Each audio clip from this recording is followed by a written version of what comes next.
Buenas tardes, ¿cómo están? Bienvenidos a esta sesión de Hablemos de Salud, un espacio realizado por Hospital Digital. Mi nombre es Gonzalo León y hoy estaremos conversando sobre una enfermedad dermatológica muy común. Me refiero a la dermatitis atópica. Si bien no es una patología grave, sí puede causar mucha incomodidad y afectar severamente la calidad de vida de las personas, incluyendo su bienestar emocional. Por eso hoy invitamos para que nos entregue recomendaciones que permitan controlar la dermatitis al doctor José Luis Gatica, quien es dermatólogo y director de la célula de dermatología de Hospital Digital. Doctor, ¿cómo está? Bienvenido. Usted ya es de la casa. Hola, hola, Gonzalo, ¿cómo estás? Muy bien, gracias. Gracias por estar acá con nosotros nuevamente. No es la primera vez que nos acompaña, así que estamos muy agradecidos por eso. Antes de partir, quiero recordarles a todos los que nos están viendo y escuchando que el chat ya está disponible para que envíen sus preguntas o comentarios y que serán respondidos por el doctor al final de la conversación. Entonces vamos a partir conversando sobre esto. El doctor quería decirle que hay muchas personas interesadas, me incluyo, porque justamente yo también tengo dermatitis atópica, así que preguntas va a haber muchas desde ya. También hemos recibido muchas preguntas desde nuestras redes sociales, así que esperamos contestar desde ya todas las inquietudes que han surgido. Lo primero que quería consultarle, doctor, es si nos puede explicar qué es la dermatitis atópica, qué es la dermatitis en general y en particular la atópica y por qué se produce. Este es un tremendo tema, ¿no? Podríamos estar hablando todo un día sobre la fisiopatología de la dermatitis atópica, pero vamos a tratar de simplificarlo. Como tú muy bien preguntabas, ¿qué es la dermatitis? Primero, la dermatitis es como un término genérico en dermatología. Nosotros tenemos un montón de diagnósticos que comienzan con la palabra dermatitis, y dermatitis en el vocabulario médico es más que nada inflamación de la piel. Entonces, por eso hay que siempre ponerle el apellido a las distintas dermatitis para poder entender de qué patología estamos hablando. Por eso cuando hablamos de dermatitis en general, estamos hablando de un gran saco que tiene muchísimas patologías y que pueden tener causas distintas, desencadenantes diferentes. Entonces, es importante siempre ponerle el apellido. Por ejemplo, dermatitis atópica. La dermatitis atópica es una enfermedad inflamatoria de la piel que habitualmente afecta mucho más a los niños que a los adultos. En un muy bajo porcentaje afecta a los adultos, ya sea de inicio tardío o de una prolongación de una dermatitis atópica que partió desde chiquitito y que no se desapareció. Entonces, como definición, para que le pueda quedar claro a los amigos en sus casas, es que la dermatitis atópica es una enfermedad inflamatoria de la piel que habitualmente afecta más frecuentemente a los niños y que tiene sus características que vamos a ir conversando a lo largo del programa. Doctor, le preguntaba igual, ¿cuál es la causa en particular de la dermatitis atópica? ¿Por qué se produce? La causa exacta hoy día, como para decir, mira, no se sabe bien, hay hartas teorías, hay harta investigación al respecto, pero a grandes rasgos uno lo que puede decir es que hay un trastorno genético, o sea, esto viene desde que nacemos, que se manifiesta más tardíamente, puede ser, pero esto viene escrito en nuestros genes, donde hay alteraciones de ciertas proteínas que están encargadas de la estructura, de dar un buen soporte a las células que conforman nuestra piel. Entonces, básicamente es una alteración de la membrana que cubre nuestro cuerpo, es decir, la piel, y hay alteraciones en ciertas proteínas que van haciendo que las células, que se llaman queratinocitos, no conformen una buena barrera cutánea y sea esta la que finalmente no cumpla su rol. El rol de la piel, dentro de los muchos roles que tiene, es que nos protege de todos los factores externos que puedan querer dañar nuestro organismo. Entonces, es nuestra primera barrera, es nuestra primera defensa. Y si nosotros no tenemos bien formada la estructura de nuestra barrera cutánea, vamos a empezar a tener problemas porque va a dejar permeabilizar, va a dejar pasar cosas a veces hacia nuestro interior que van a estar haciendo que se genere un proceso inflamatorio en la piel y finalmente se manifieste con las lesiones que todos vamos a conocer aquí de la dermatitis. Entiendo. Ahora, ¿hay algún grupo de la población que sea más susceptible a sufrir de dermatitis atópica? Usted decía que afecta principalmente a los niños, pero solamente a menores o también adultos con alguna característica en particular. La dermatitis atópica es la enfermedad inflamatoria de la piel más frecuente en los niños. O sea, partimos por ahí. En general se habla dependiendo de los distintos estudios y dependiendo de los síntomas que uno utiliza, puede afectar a entre un 20 a un 30% de los niños. No así en los adultos, que puede corresponder a un 3% de los adultos. Entonces ahí ya se ve una gran diferencia y es la dermatosis de la infancia por excelencia. Ahora, ¿a qué personas afecta más? Claramente hemos visto con el tiempo que la dermatitis atópica ha ido afectando más a los pacientes que se encuentran en el desarrollo o en países desarrollados, donde van teniendo una teoría que se llama la teoría de la limpieza, y que sería menos frecuente en zonas rurales. Entonces, eso como parte de la fisiopatología también se ha visto que hay una menor exposición a alergenos cuando uno es pequeño y tiene más posibilidades de ir heredando esto a sus familiares.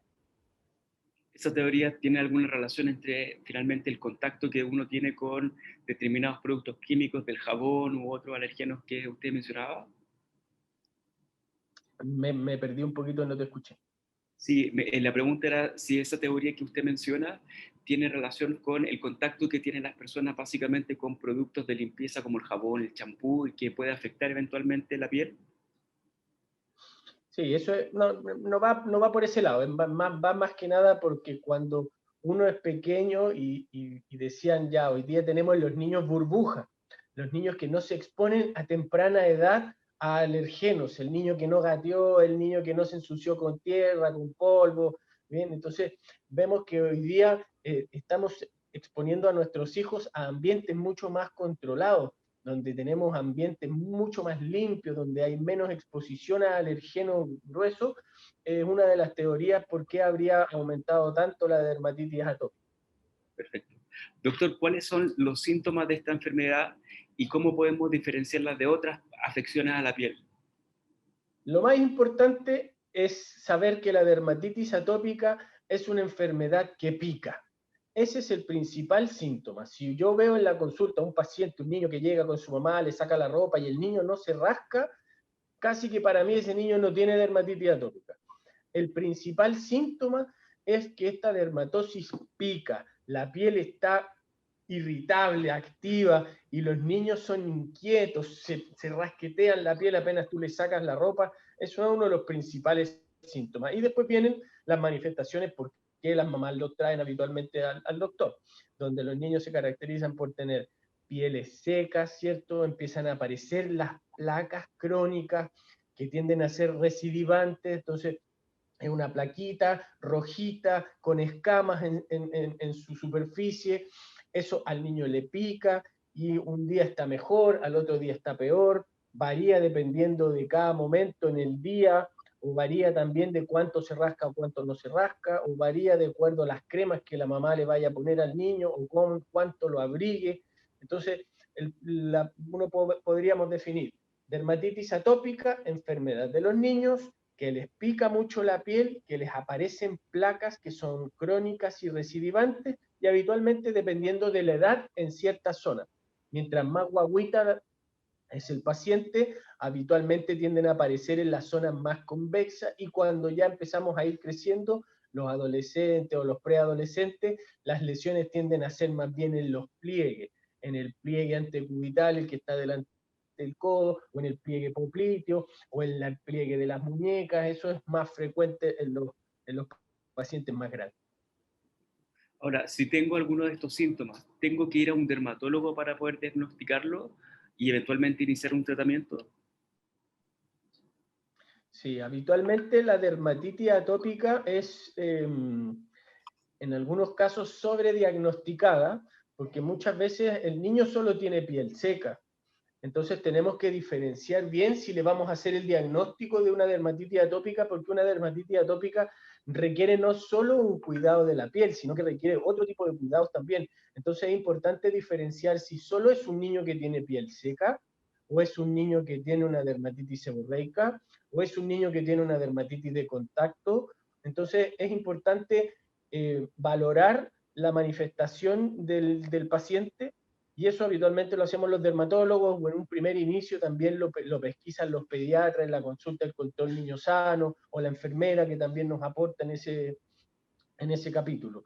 Y entender que los niños habitualmente no nacen con la dermatitis atópica evidente, es decir, los primeros 3, 4 meses los pacientes no presentan síntomas de dermatitis atópica, y esta se empieza a desarrollar generalmente después de los 6 meses. Ahí empiezan a aparecer las lesiones más frecuentemente, y ahí es donde a veces se pueden agravar, aunque hay pacientes que tienen dermatitis atópica más severa y pueden partir a los 2, 3 meses también, pero no es lo frecuente, no es lo habitual. Ahora, ¿esta es una enfermedad crónica o tiene tratamiento? Y en el caso de tener tratamiento, ¿qué se hace en ese caso?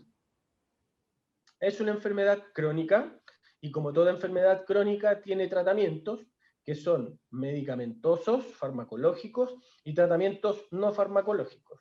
Y habitualmente yo diría que cerca del 80-90% de la dermatitis atópica aparece en las edades tempranas, primeros años de vida, casi el 70% aparece dentro de los primeros 2-3 años de vida, y después lentamente empieza a ir desapareciendo hasta llegar a la adolescencia. Eso es como lo más frecuente. Pocos pacientes que tienen dermatitis atópica llegan a su vida adulta con dermatitis atópica. Es muy bajo el porcentaje, un 10% aproximadamente. Y habitualmente son los que tienen dermatitis atópicas más severas. Ahora, doctor, ¿cuáles son los factores que influyen en la exacerbación de la dermatitis? Hay muchas personas que nos comentaban por redes sociales que le aparecen, por ejemplo, con los cambios de estación, el clima le afecta, o también cuando están estresados, o el uso de algunos productos como el jabón, el champú, etc. ¿Cuáles son los factores que finalmente la afectan?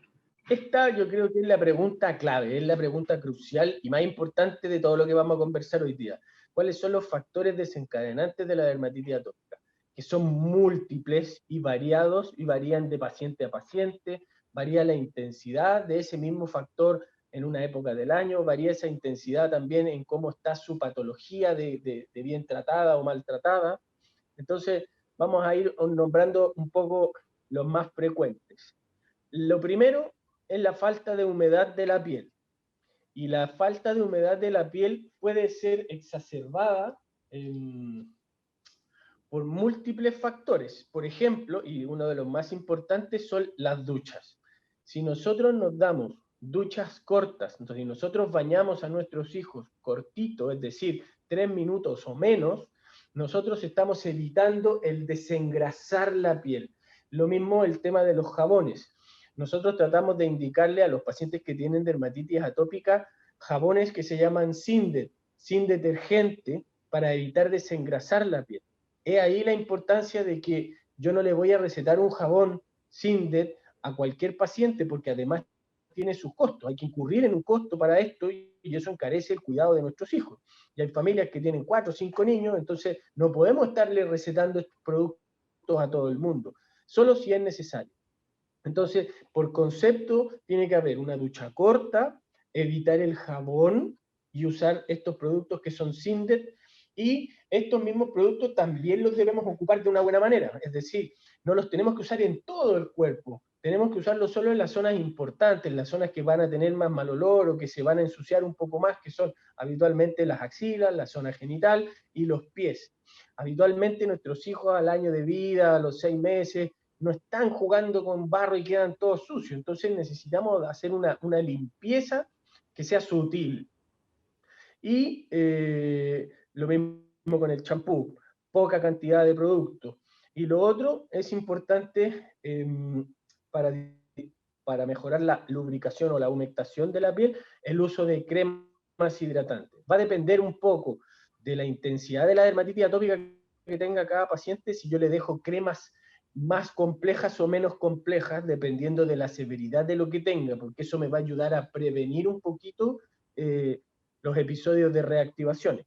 Más factores que influyen también son el calor, por ejemplo, que hace que la piel pique, como tú muy bien dijiste, el estrés genera una mayor sensibilidad a la picazón, y como esta es una enfermedad que pica, los pacientes se molestan mucho más y se rascan mucho más, y el rascado de la piel es crucial. Esto hace que muchas veces los pacientes no se puedan mejorar porque la picazón es tan desagradable y se rascan y se rascan y se rompen y se vuelven a romper, y eso lo hace muchas veces difícil de tratar. Lo importante saber es que la piel está viva. Entonces, cuando yo la rasco, genera un proceso inflamatorio que se va a ver inclusive semanas después su representación del rascado que yo hice días previos. Entonces, si yo me dejo de rascar hoy día, por ejemplo, voy a ver efectos en una semana más en la piel producto del rascado que llegó hasta hoy. Entonces, también es muy importante evitar el rascado. También están algunos alergenos externos, llámese la caspa de los animales, por ejemplo, el pasto, el polen, todos los niños que tienen dermatitis atópica son más reactivos a todos estos alergenos ambientales, que pueden ser los habituales, los que todos conocemos, o pueden ser inclusive alimentos. Los niños que tienen dermatitis atópica también podrían tener una mayor frecuencia de alergias alimentarias que no necesariamente tienen que ser severas. Doctora, hay varias personas que nos comentaron también en redes sociales que les aparece o se les acentúa la dermatitis con los cambios de estación. ¿Hay alguna relación con esto? Sí, que es importante. Hay pacientes, porque no todos responden de la misma manera. Hay pacientes, por ejemplo, que en el invierno se exacerban sus cuadros porque empezamos por ejemplo, en Santiago, baja la humedad ambiental, aumenta la calefacción intradomiciliaria, estamos más sobreabrigados, empezamos a sudar más y nuestra piel se va a deshidratar, empezamos a tener una mayor pérdida transepidérmica de agua. Ese es el concepto que para nosotros es súper relevante. Entonces, por eso tratamos de poner crema hidratante en la piel, es decir, una película protectora, para justamente evitar que el agua que está dentro de la piel se vaya o se evapore a través de nuestra capa de la epidermis. Entonces, si estamos sobreabrigados, estamos en un ambiente muy calefaccionado, hace frío afuera, que también es otro factor desencadenante, en los meses de invierno hay pacientes que se le exacerban. Y en el verano, la exposición solar, las piscinas con exceso de cloro, todo ese tipo de cosas también va resecando la piel y puede hacer que finalmente algunos pacientes se exacerben más en el verano. Doctor, si pudiéramos ir resumiendo o haciendo como un punteo finalmente de las recomendaciones para evitar estas exacerbaciones o acentuaciones de la dermatitis, podríamos partir diciendo, por ejemplo, el tema que usted señalaba, las duchas o baños cortos en general y productos químicos, jabones, champú, solamente digamos, en las zonas donde no está afectada la piel. Sí, sí, haciendo así como un punteo importante, que siempre les digo yo a las mamás cuando traen a los niños. Hoy día nos vamos a preocupar del cuidado de la piel, como punto súper relevante. Aparte de la receta que va con medicamentos, va una receta con el cuidado de la piel. Duchas cortas, agua tibia, no caliente, no dar baños de tina. El jabón, que ojalá sea estos productos especiales, y si son estos productos especiales, se usan en las zonas específicas, axilas, genitales y pies. El champú, que quede en el cuero cabelludo y escurra hacia abajo, que no escurra por todo el cuerpo, que no pase todo el jabón del champú por encima de tu cuerpo. No rascarse, que es fundamental, tratar de evitar a como dé lugar. Entonces ahí nosotros le decimos al paciente que lo ande trayendo con manguita larga, bien, pero quizás no grueso, pero sí manguita larga. Evitar las cosas que van a hacer que me pique la piel. Por ejemplo, la ropa de lana, también le pedimos que eviten el uso de ropa de lana en los niños, que traten de usar ropa de algodón. Muchas veces la etiqueta le pedimos que se la saquen también, porque los pacientes con dermatitis atópica, todos los que les toca la piel le exacerba la picazón y hace que se quieran rascar y finalmente terminemos con una exacerbación de las plaquitas. También les pedimos que traten de evitar el uso directo en la piel de perfumes, maquillajes en las niñitas, que eso también genera una mayor reactivación. Les pedimos a veces que usen detergentes específicos que son más hipoalergénicos y dependiendo de la severidad del cuadro, inclusive a veces les pedimos a las mamás que laven la ropa a mano con un jabón específico y que aumenten las veces que enjuagan la ropa para evitar que queden restos de estas cosas o de estos productos químicos en la ropa, que a la hora de ponérsela y cuando uno empieza a sudar, empieza a entrar en contacto más directo con la piel y pudiese generar un paso hacia el otro lado de la epidermis y empezar a generar un proceso inflamatorio y desencadenar eh, las reactivaciones. Perfecto. Ahora, muchas de estas recomendaciones están orientadas básicamente a niños, guaguas, finalmente, y en el caso ya de personas adultas que probablemente han convivido con la enfermedad durante años o que les apareció ya más de adulta, ¿hay recomendaciones para ello? No sé, se me ocurre, por partir con alguno, esto de lavar la loza con guantes preferentemente, ¿es correcto? Sí, de todas maneras, todo lo que tenga que ver con, con lo que tú puedas agredir a tu piel. Entonces ahí es donde también tenemos precauciones con el afeitado, ahí tenemos que ver precauciones también con la depilación, con los productos químicos que vamos a usar. El champú también tiene que ser más suave. Entonces los pacientes adultos yo diría que lo más relevante es lograr la hidratación de su piel. Y para eso necesitan ser súper constantes y ordenados en ponerse crema hidratante en la mañana, en la noche, evitar el rascado, que yo diría que eso en el adulto es un factor súper importante porque ese rascado inconsciente, ese placer que se genera al rascarse es súper difícil de manejar. Muchas veces nosotros no tenemos los medicamentos necesarios para lograr calmar esa exacerbación y muchas veces tenemos que optar por tratamientos complementarios. Hay que mandar al paciente muchas veces a que explore otras áreas de la medicina para tratar de bajar esa sensación de picor, que es el que genera mucho daño en la piel. Doctor, ¿hay alguna recomendación en particular de acuerdo a la zona donde aparezca la dermatitis? Por ejemplo, hay personas que dicen que le aparecen en las manos, hay otros que dicen que la dermatitis le aparece más bien en las piernas, otras personas que dicen que tienen incluso en la cara. Entonces, me imagino yo que dependiendo de dónde aparezca la dermatitis, también puede haber un cuidado en particular para esa zona específica. Sí, claro. Efectivamente va a depender en la zona que habitualmente se presenten tus exacerbaciones. Lo que sí, como les contaba al inicio, en los pacientes más pequeños se tiende a dar en estas zonas convexas y en los pacientes más grandes en los pliegues. Entonces, ahí es donde empezamos a poder tomar algunas recomendaciones distintas. Si tengo un paciente ya grande que usa maquillaje en el rostro y le salen placas de dermatitis atópica en el rostro, obviamente tenemos que ir evaluando sus conductas rutinarias y en base a eso nosotros le vamos indicando ya, mira, si tú eh, sufres de estas lesiones en el rostro, evita el maquillaje, por ejemplo, en las mujeres si tienen dermatitis de los párpados. Lo mismo si tengo alrededor de la boca, voy a tener que cambiar el labial, voy a tener que usar un producto específico para lubricar esa zona, voy a usar un bálsamo labial distinto, vamos a tener que evitar, si habitualmente me salen en el cuello, tratamos de evitar las cadenas, tratamos de evitar la ropa que llega hasta tan arriba. Entonces son recomendaciones que tenemos que ir buscando en el día a día de cada paciente de donde presenten sus exacerbaciones.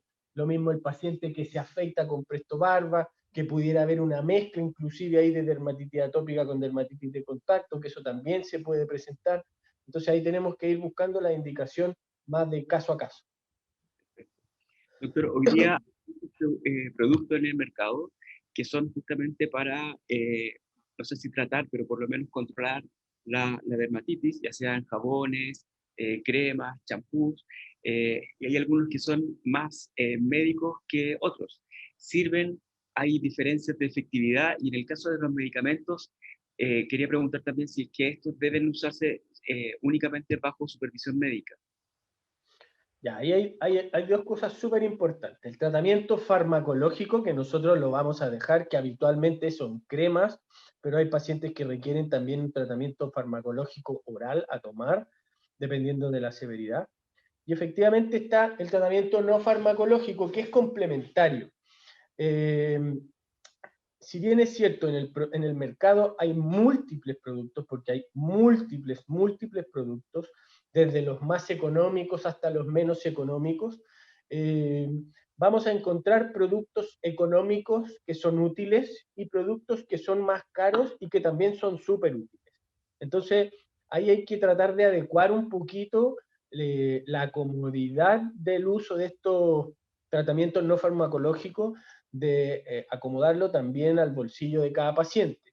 Porque no porque un paciente tiene dermatitis atópica muy severa, el niño tiene que usar cremas extremadamente caras. Bien, entonces, sí uno puede buscar los complementos que existen en el mercado.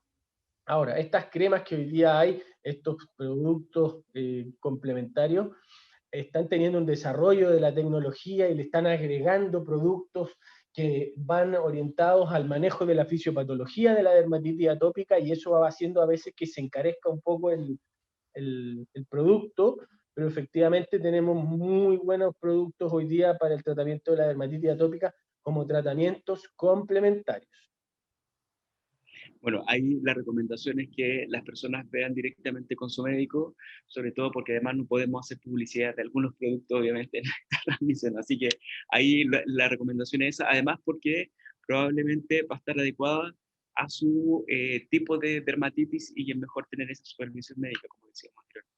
Y ojo que a veces pasa que nosotros recetamos también estos productos complementarios y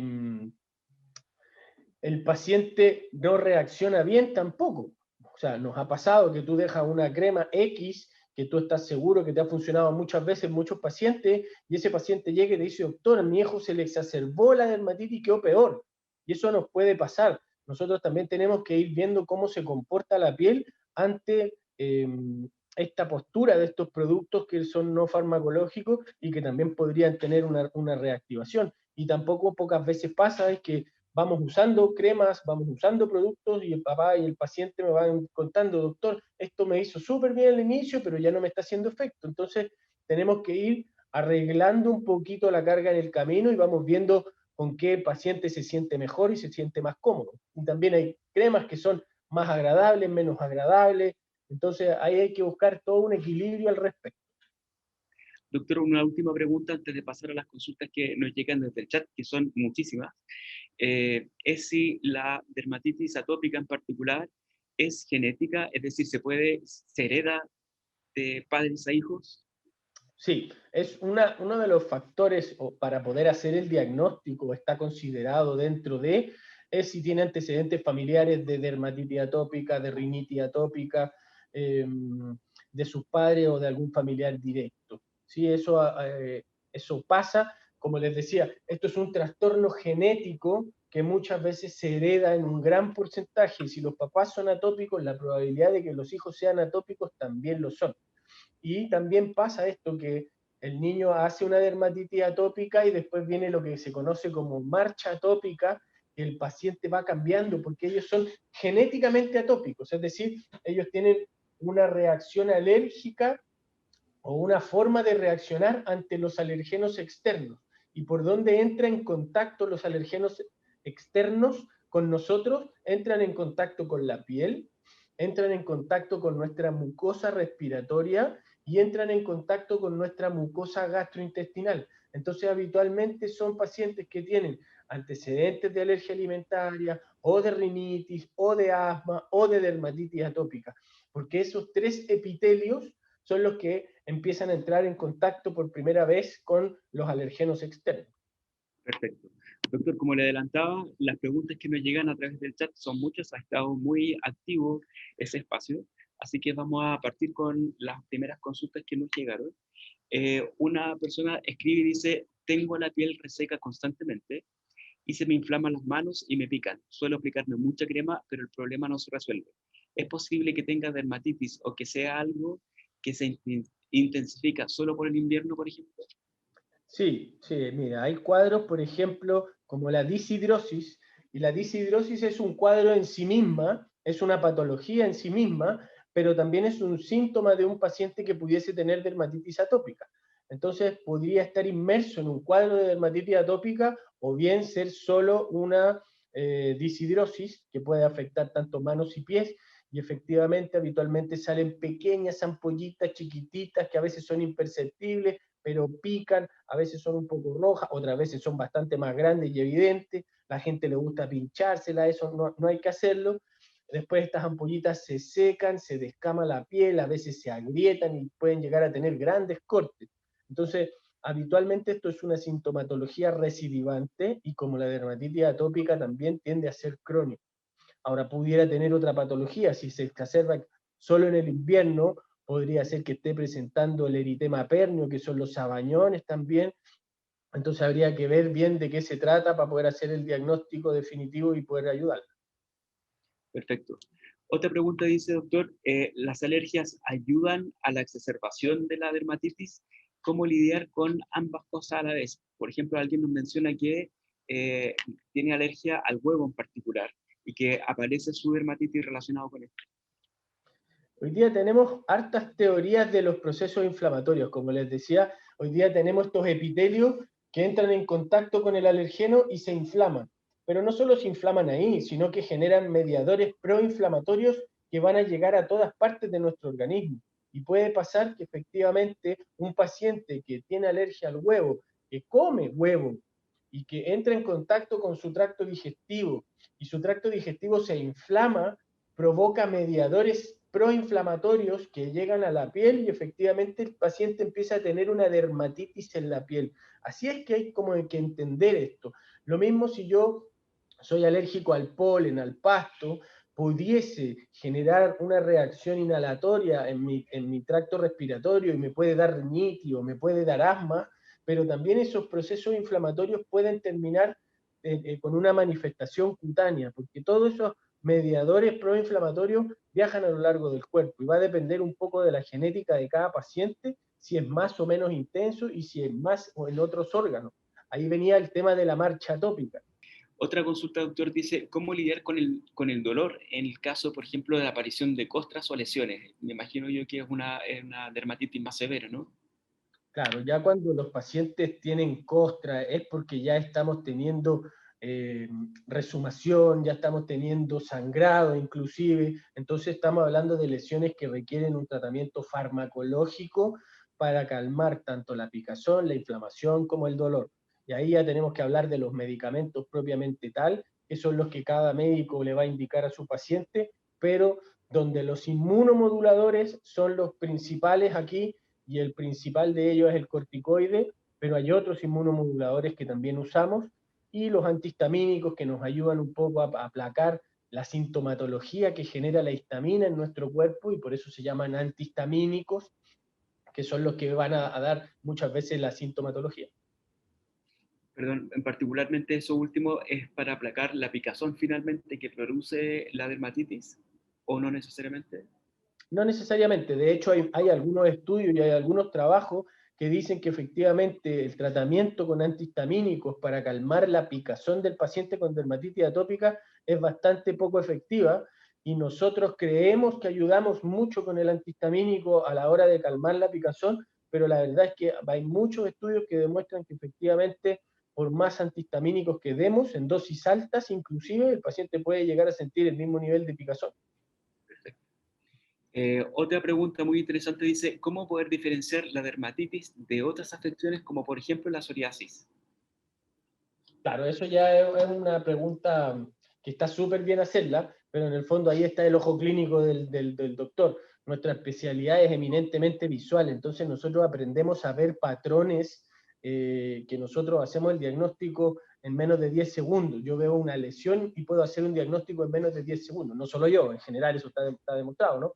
Eh, y nosotros hacemos nuestro diagnóstico a través de la visión porque la piel está expuesta, a diferencia, por ejemplo, de un hepatólogo que se tiene que basar en exámenes de sangre para ver cómo está funcionando el hígado, o tiene que hacer una ecografía, o tiene que hacer una punción, pero él no ve y no toca el órgano, a diferencia de nosotros que lo vemos, lo tocamos, y por eso podemos hacer el diagnóstico solo con ver al paciente.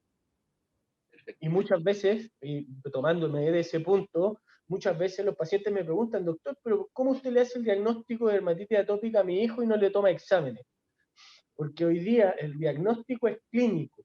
La mayoría de nuestros diagnósticos en dermatología son clínicos, es por lo que nosotros vemos.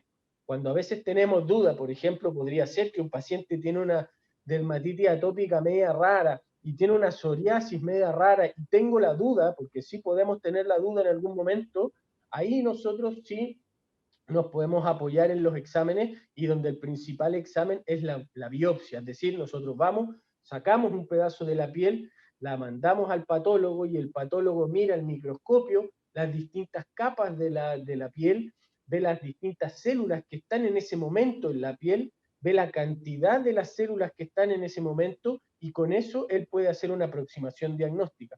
Histológicamente, visualmente, la piel se va a ver distinta y el patólogo también aprendió a ver de esa manera. Perfecto. Otra pregunta bien interesante y muy contingente, dice, con el alcohol gel en pandemia ha sido peor su dermatitis, dice la persona, dice, ¿qué hacer en estos casos? ¿Cómo llevar el tema del alcohol gel? No solo el alcohol gel, el uso frecuente de lavado de manos. O sea, solo por el hecho de lavarse las manos, solo por el hecho de ponerse alcohol gel, un paciente que tiene dermatitis atópica puede exacerbarse no solo en sus manos, sino que hasta el codo y en otras partes del cuerpo además. Bien, porque él va a empezar a sentir picazón, que va a ser incómoda y va a sentir picazón en otras partes del cuerpo y se le va a inflamar otras partes del cuerpo. Entonces, efectivamente es súper importante entender. Lo que hacemos nosotros con el alcohol gel y el lavado frecuente de manos tiene un objetivo que es matar a este virus y matar a todos los virus y bacterias que podamos. ¿Bien? Pero a la pasada lo que hace es que va desgastando, digamos, como nuestro guante protector.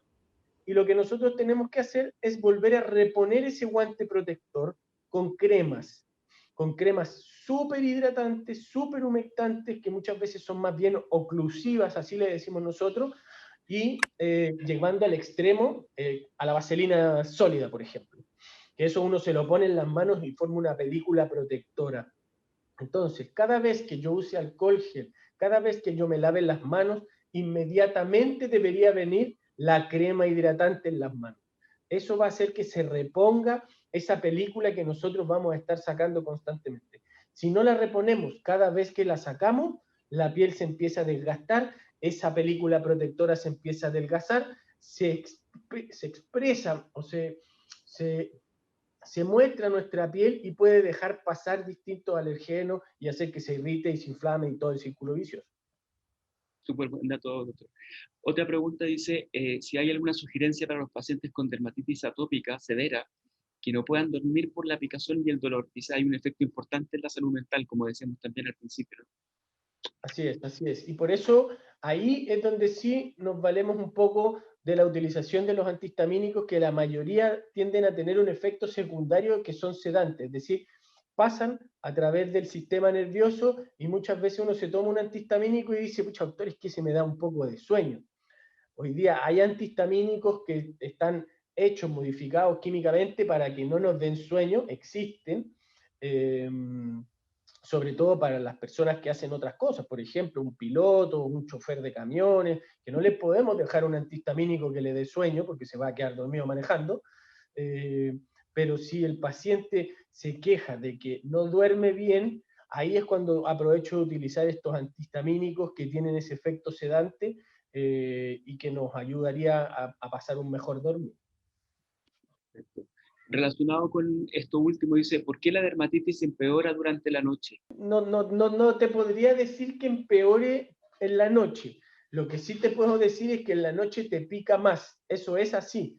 En el día a día uno está inmerso en su vida, está haciendo cosas, entonces está como nuestro sistema nervioso un poquito más distraído de este síntoma que es la picazón.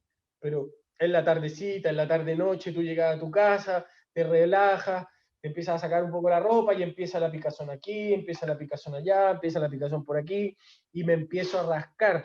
Y ahí empieza el sistema nervioso a generar esa sensación de placer que es rico. Y por eso los niños cuando uno los acuesta y están más tranquilos se empiezan a rascar y se empiezan a mover. Y eso nos desespera a los papás. Y es ahí donde también aprovechamos de dejar el antihistamínico tipo 6 de la tarde, cosa que el chiquillo lo vamos a acostar a las 8, le ponemos la crema, le bajamos la luz, empezamos a hacer todo más suavecito, cosa que se quede dormido y no se empiece a rascar, y es ahí donde se exacerba la dermatitis. Doctor, otra pregunta dice, en caso de crisis, ¿cuáles son las recomendaciones? ¿Se puede controlar la crisis sin corticoides?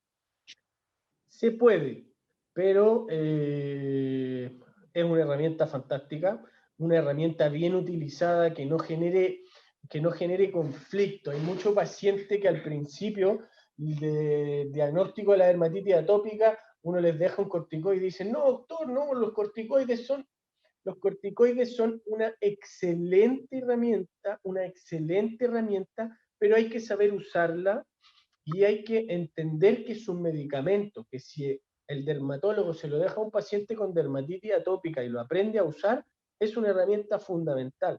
El problema es, y por eso nosotros le metemos tanto miedo a los médicos que usan los corticoides sin saber, porque dejas corticoides para patologías que a veces no lo necesitan, y ahí es donde viene el problema. O los pacientes van a la farmacia y compran un corticoide, se los venden sin receta, cosa que tampoco debería ser, y lo mal utilizan. Entonces usamos, por ejemplo, un corticoide de alta potencia en una zona donde no tengo que usarlo. Por ejemplo, en la zona del pañal de una guagua, en los párpados, corticoides que pueden terminar haciendo un daño en esa piel. Hay pacientes que se estrían, se infectan. Entonces, el corticoide bien utilizado, bien guiado, es fundamental para rescatarte de una exacerbación y mantenerte lo más limpio posible de exacerbaciones sin tener que volver a utilizar un corticoide. Ese es el concepto. Alguien pregunta también, doctor, si existen alimentos que se favorecen la dermatitis atópica o en el fondo, me imagino yo que despiertan o gatillan una dermatitis. Podríamos también formular un poco la pregunta de si la alimentación tiene algún efecto sobre el control de la dermatitis, ya sea en menores o en personas adultas. Sí, sí. Mira, existen los alimentos que se llaman alimentos histaminoliberadores.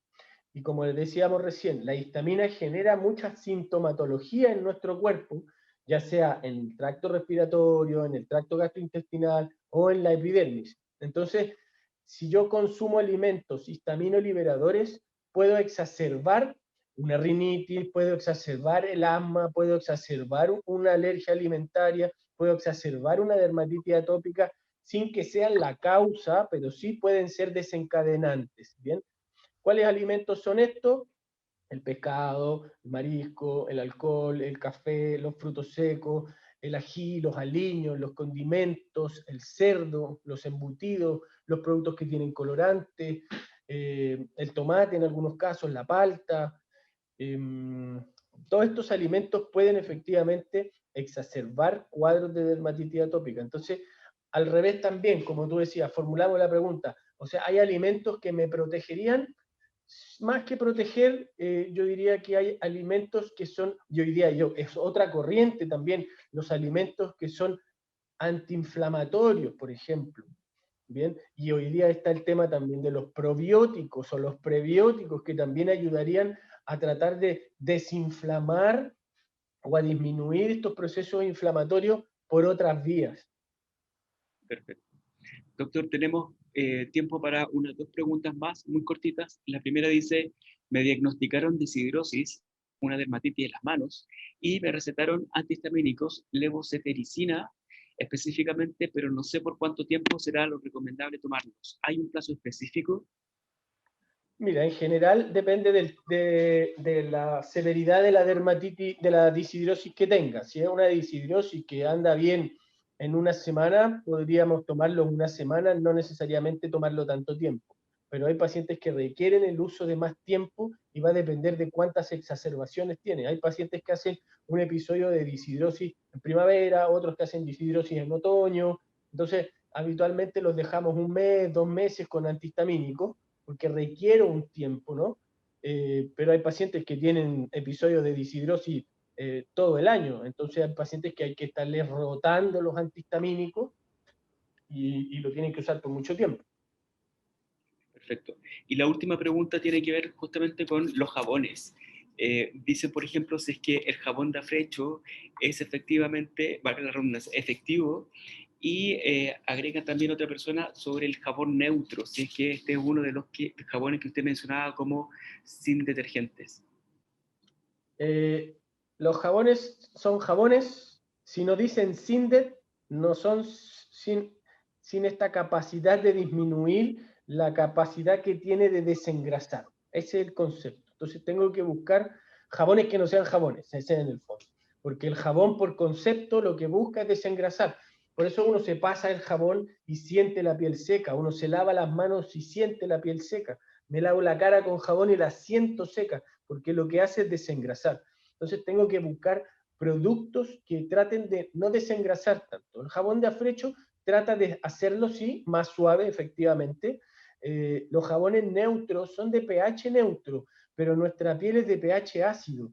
De hecho, es mejor tener un jabón de pH ácido que un jabón neutro o alcalino. Doctor, ahora sí, una última pregunta, y esto ya más a propósito de lo que usted conversaba recientemente, en la última respuesta. La cosmética vegana que se ha puesto muy de moda últimamente, ¿tiene algún factor positivo, un efecto positivo sobre el control de la dermatitis? No sabría decirte si efectivamente la cosmetología vegana va a tener o no un resultado positivo a la hora del tratar. Yo creo que, sobre todo por el tema de la edad, en el fondo, en general las dermatitis atópicas las vemos más en los niños, si bien es cierto, las niñitas hoy día se maquillan harto. eh, si el paciente tiene dermatitis atópica, lo primero que le vamos a decir nosotros es que no se tiene que maquillar, independiente si el maquillaje es vegano o no es vegano, si es de origen vegetal, artificial, da lo mismo. En el fondo, lo que queremos hacer es que se pongan las menos cosas posibles en contacto con su piel. Entonces, no sé si va a ser un aporte a la hora de tratarlo. No me queda claro. Hoy día, por ejemplo, eh, lleva un nombre eso. Si tú dices, hoy día la gente podríamos decir que la aloe vera es vegana porque es de una planta. Eh, no sé si, no sé si va a tener un rol relevante a la hora del tratamiento. ¿Bien? Perfecto. Doctor, estamos entonces con las preguntas, quedaron algunas en el tintero, pero por orden al tiempo, lamentablemente, las vamos a dejar para otra ocasión probablemente. Le vuelvo a repetir nuestro agradecimiento por acompañarnos el día de hoy. No sé si quiere dejar algún mensaje antes de cerrar. Sí, bueno, los pacientes que están escuchando esto, la dermatitis atópica es un cuadro súper largo, hay que aprender a tratarlo, hay que aprender a calmarse, hay que aprender a entender que estamos con esta enfermedad, tenemos que empezar a ser más cuidadosos en nuestra rutina del día a día y no tenerle susto a los medicamentos que le va a indicar su médico y tratar de aplicarlos, ser ordenado, y es una enfermedad que habitualmente se tiende a mejorar, por lo tanto se ve la luz al final del camino, aunque no a todos les pase, como en tu caso, ¿no? Pero hay que aprender a estar tranquilos con esta patología.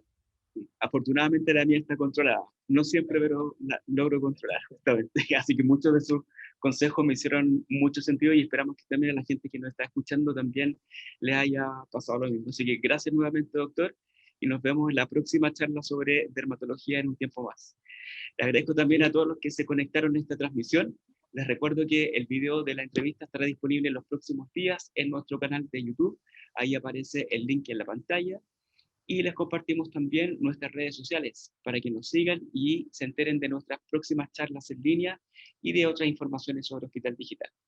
Para el próximo martes 6 de julio a las 14 horas los invitamos para aprender sobre qué es y cómo prevenir el cáncer de cabeza y cuello. Muy interesante también como tema. Así que gracias nuevamente y nos vemos en una próxima oportunidad. Hasta luego y gracias.